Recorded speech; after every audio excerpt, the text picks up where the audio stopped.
दहा दशे 12 दराने 48 रुपये मुद्दलाचे 5 वर्ष मुदतीत जेवढे व्याज मिळेल तेवढेच व्याज तेवढ्याच रकमेवर 3 वर्ष मुदतीत मिळण्यासाठी व्याजाचा दर कितीने वाढवावा लागेल? तर या ठिकाणी मुद्दल आणि व्याज कटून जाईल. खाली काय राहिलं?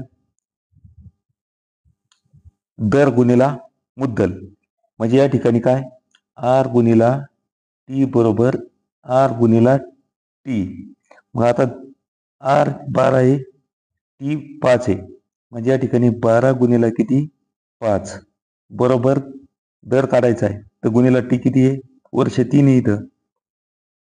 ते उचलायचे 3 इथं लिहायचे. गुणिला 3 इथं काय होईल? भागेला 3. 3 1 3 3 चौक 12. आता 4 पंच 20. आता या ठिकाणचा मूळचा दर किती आहे? 12 आहे. तर मग आता इथं उचलायचे 12 वजा करायचे 20 मधून. मग 20 मधून 12 गेले किती आले? 8. कितीने वाढवावं लागेल? 8 ने वाढवावं लागेल. आता पुढचं गणित पहा.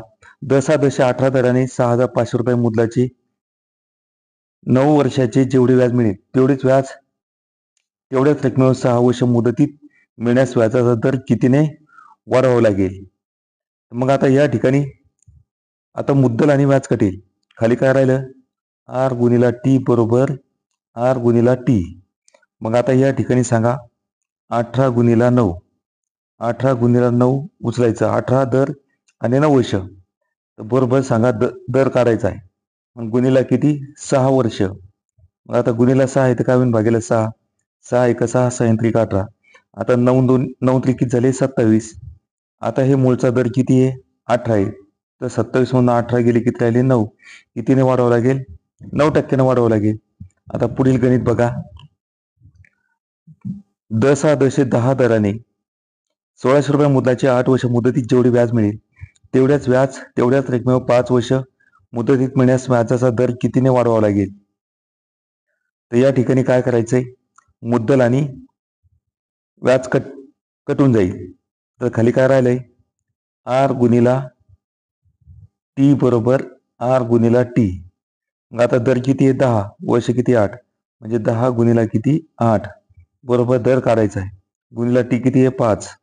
उचलायचे 5 इथले याचे. गुणिला 5 येतं काय होईल? भागेला 5. 5 1 5 5 2 10. म्हणजे 8 2 16. आता मूळचा दर किती आहे? 10 इथं. तर उचलायचे 10 वजा करायचे. 16 मधून 10 गेले किती राहिले? 6. किती टक्क्याने वाढवावं लागेल? 6% वाढवावं लागेल. विद्यार्थी मित्रांनो, अशा प्रकारे आपल्याला शॉर्टकट ट्रिकचे गणित नियमित घ्यायचे आहे.